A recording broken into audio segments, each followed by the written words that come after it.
What is Christmas? Christmas is an adoption story, but Christmas is also yet another example of how God has sovereignly used adoption to accomplish His will. But Christmas, most importantly, Christmas, the purpose of it is adoption. Now, you might know an awful lot about Christmas, and this is the first time you're hearing these things, but let me assure you, they're all true. Let me take you back about 2,000 years ago.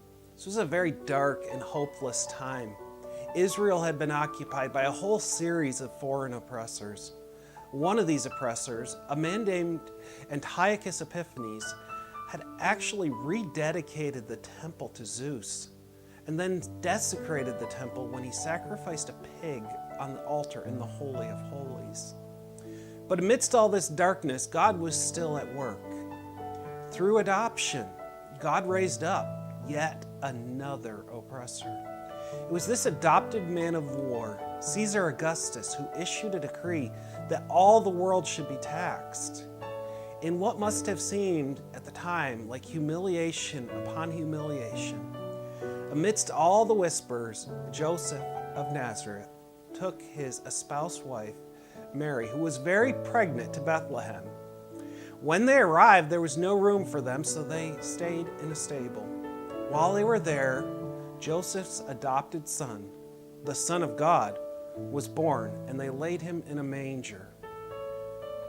The 700-year-old prophecy of Micah that the Savior would be born in Bethlehem had been fulfilled. And with the birth of Christ, a sliver of hope had slipped into this hopeless world.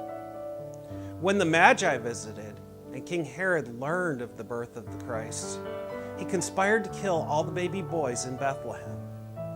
It was the adoptive father of Jesus, Joseph, that fled with the Christ child, saving him from Herod's slaughter.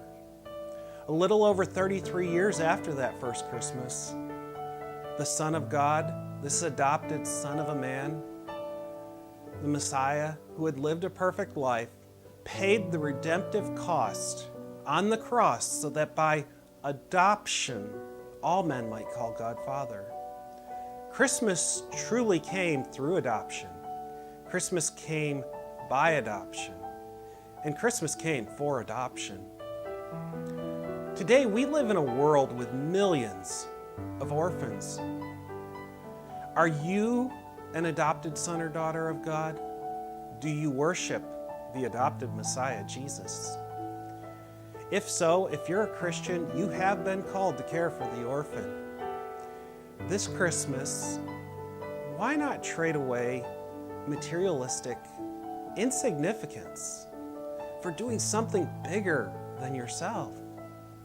This Christmas, as you ponder the birth and the adoption of your Savior, as you consider your own adoption by God the Father, realize this: you can do for the orphan what God did for you. You can bring hope to the hopeless through adoption.